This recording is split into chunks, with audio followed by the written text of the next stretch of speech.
भाग 13। चिंतन क्या है?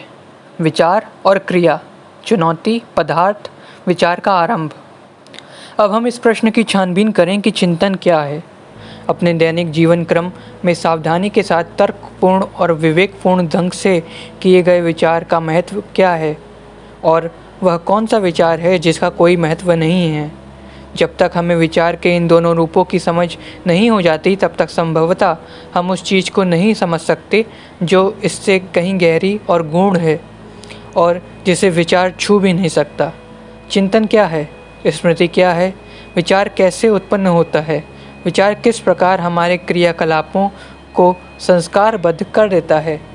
इस पूरे के पूरे जटिल ढांचे को हम समझने का प्रयास करें, और इस सब को समझने के क्रम में ही शायद हमारा उस चीज़ से मिलना हो जाए जो विचार की पकड़ में कभी नहीं आ पाता, जहाँ तक पहुँचने के लिए विचार कभी मार्ग और द्वार नहीं बन सकता। हमारे लिए जीवन भर विचार इतना महत्वपूर्ण क्यों बना रहता है? विचार यानी धारणा और मत, जो मस्तिष्क कोशिकाओं में संचित स्मृति की प्रतिक्रिया है। आप में से बहुत लोगों के मन में शायद यह प्रश्न कभी उठा भी नहीं होगा, और ना अगर उठा भी होगा तो आपने कहा होगा, इसका महत्व ही क्या है? महत्व तो भावना का है। लेकिन आप इन दोनों को अलग कर कैसे सकते हैं? अगर विचार और भावना को प्रवाह और सातत्य ना दें तो भावना बहुत जल्द मर जाती है। अगर विचार भावना को प्रवाह और सातत्य ना दे तो भावना बहुत जल्द मर जाती है। हमारे दैनिक जीवन में इस भय, ऊब और संघर्ष से आक्रांत जीवन में विचार ने इतना महत्व कैसे प्राप्त कर लिया है? यह आप स्वयं से पूछिए, जैसे मैं स्वयं से पूछ रहा हूँ। आखिर व्यक्ति विचार का गुलाम क्यों है?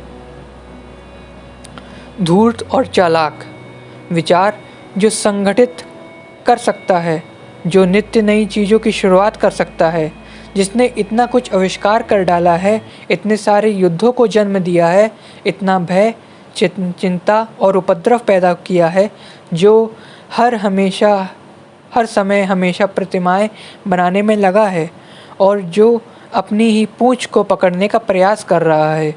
विचार जिसने अतीत के सुखों का भोग किया है और जिससे वह वर्तमान और भविष्य में भी कायम रखना चाहता है। विचार जो सदा सक्रिय और गतिशील है तथा जो हमेशा शोरगुल करने में, निर्माण करने में, जोड़ने, घटाने में और अनुमान व कल्पना करने में व्यस्त है। हमारे लिए धारणा और विचार क्रिया से भी कहीं अधिक महत्वपूर्ण हो गए हैं। विचार जो हर क्षेत्र के बुद्धिजीवियों द्वारा इतनी होशियारी और पटुता से पुस्तकों में व्यक्त किए गए हैं। विचार जितने ही सूक्ष्म और कुटिल होते हैं, उतना ही हम उनकी और उनसे संबंधित पुस्तकों की पूजा करते हैं। इन विचारों और पुस्तकों ने हमें इस बुरी तरह प्रभावित करा है और संस्कारबद्ध कर डाला है कि मनोवैज्ञानिक रूप से हम स्वयं ये विचार और पुस्तक हो गए हैं। चारों ओर लोग विभिन्न विचारों और आदर्शों की चर्चा कर रहे हैं और तार्किक रूप से उन पर अपना अपना मत प्रकट कर रहे हैं। प्रत्येक धर्म का अपना अपना मत और फॉर्मूला है, तथा ईश्वर तक पहुंचने के लिए उन्होंने अपनी अपनी सीढ़ियां बना रखी हैं। जब हम विचार की उत्पत्ति और उसके आरंभ की छानबीन कर रहे हैं, तो हम मनुष्य के बनाए हुए विचार के इस पूरे महल के महत्व पर अपना प्रश्न खड़ा कर रहे हैं।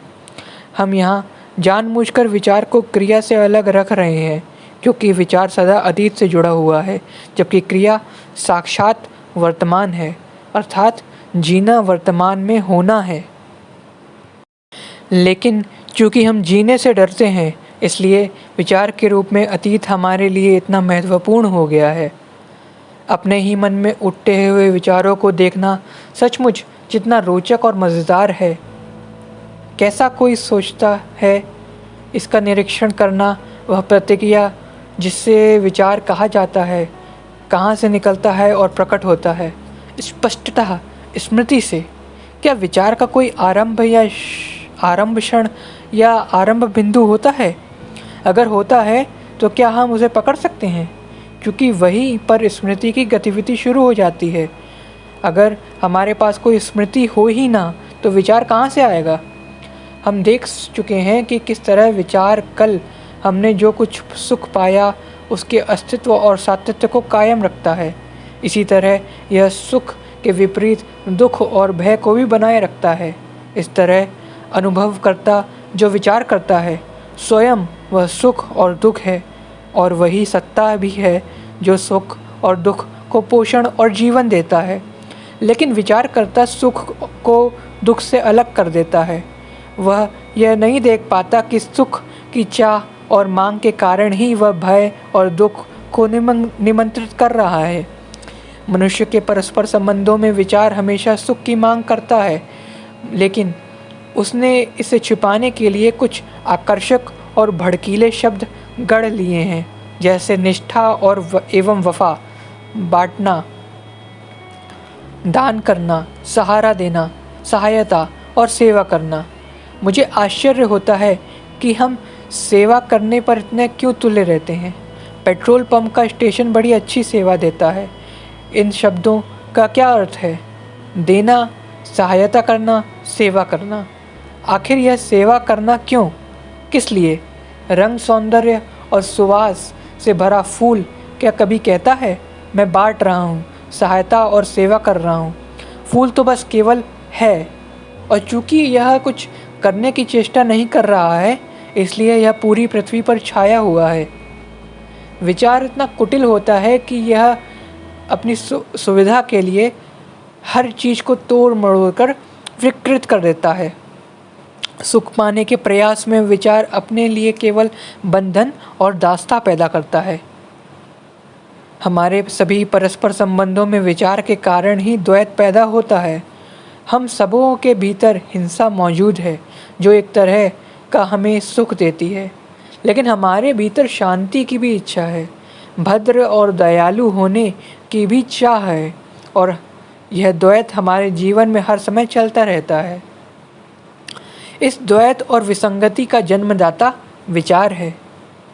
इसके अतिरिक्त विचार हमारे सुख और दुख की स्मृतियाँ का संचय करता है, और इन्हीं स्मृतियों से इसका पुनर्जन्म होता रहता है।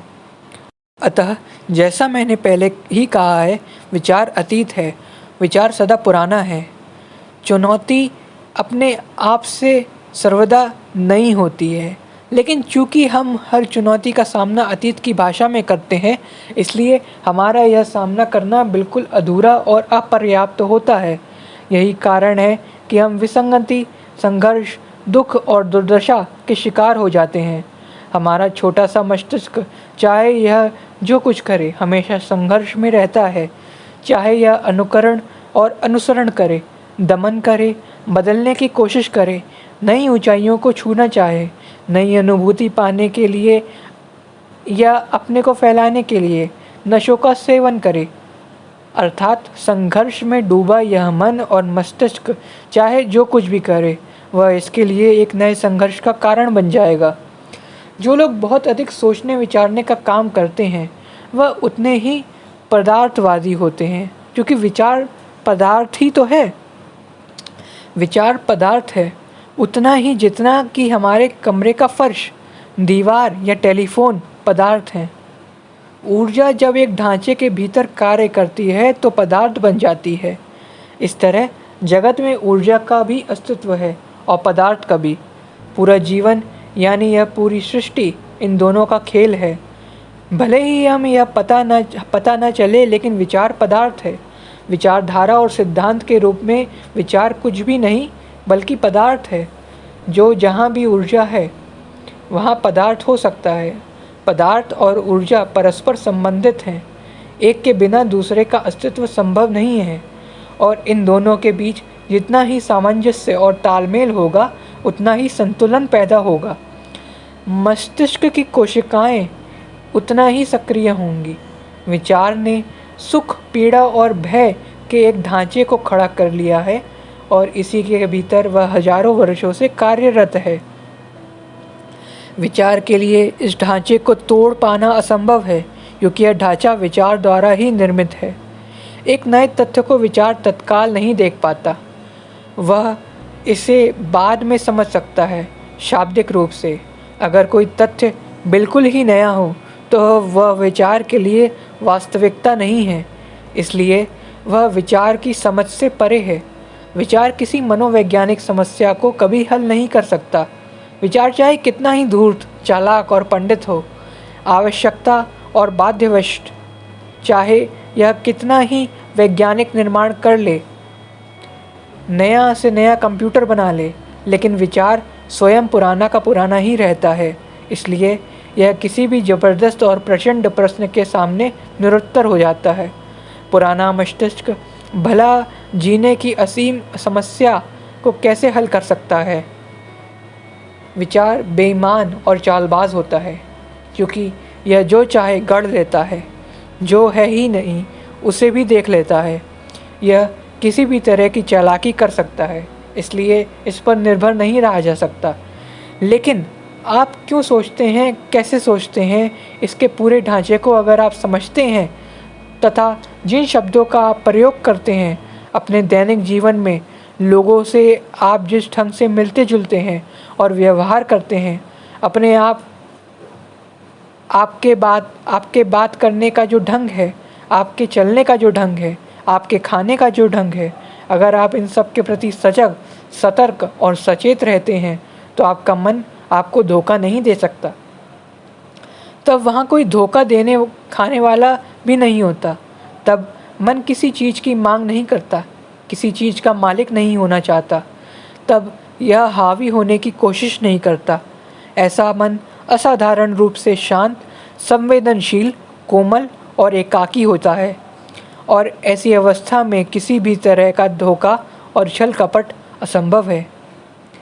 क्या आपने कभी गौर किया है कि जब आप पूरे ध्यान की अवस्था में होते हैं तो दृष्टा, विचारकर्ता, भीतर का केंद्र, मैं का अंत हो जाता है? क्योंकि ध्यान की इस अवस्था में विचार सूखने और मुरझाने लगता है। अगर कोई व्यक्ति किसी चीज़ को अत्यंत साफ और स्पष्ट रूप से देखना चाहता है तो उसका मन एकदम शांत होना चाहिए।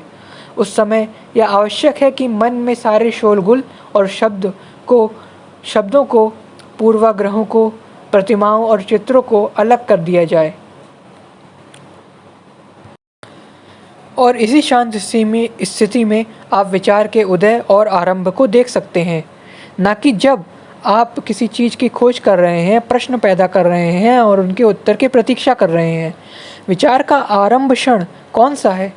स्वयं से यह प्रश्न करने के बाद जब आप पूर्ण रूप से मौन और चुप हो जाते हैं, अपने पूरे अस्तित्व से चुप हो जाते हैं, तो इस मौन और चुप्पी में ही आप देखने लगते हैं कि विचार किस तरह आकार लेता है।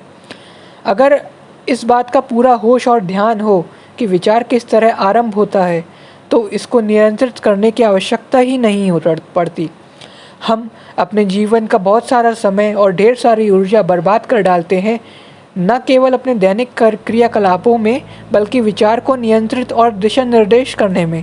जैसे यह एक अच्छा विचार है, मुझे इस पर और अधिक सोचना चाहिए।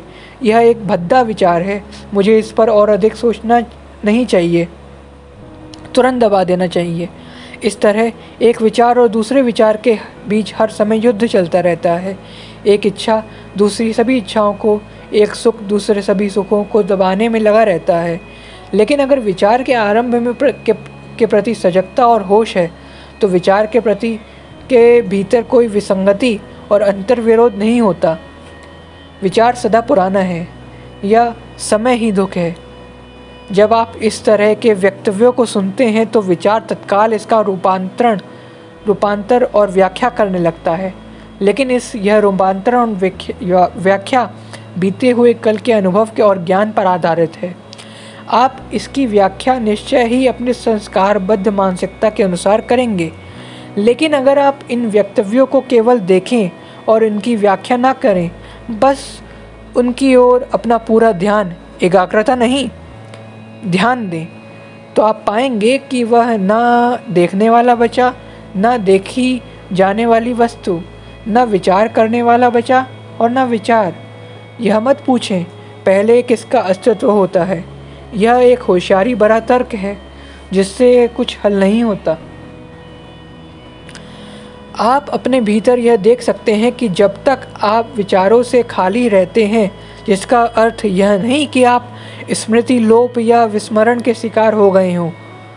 जब तक स्मृति, अनुभव और ज्ञान अर्थात अतीत से उत्पन्न विचार अनुपस्थित रहता है, तब तक वहाँ विचारकर्ता का कोई अस्तित्व नहीं होता। यह कोई दार्शनिक या रहस्यवादी मामला नहीं है।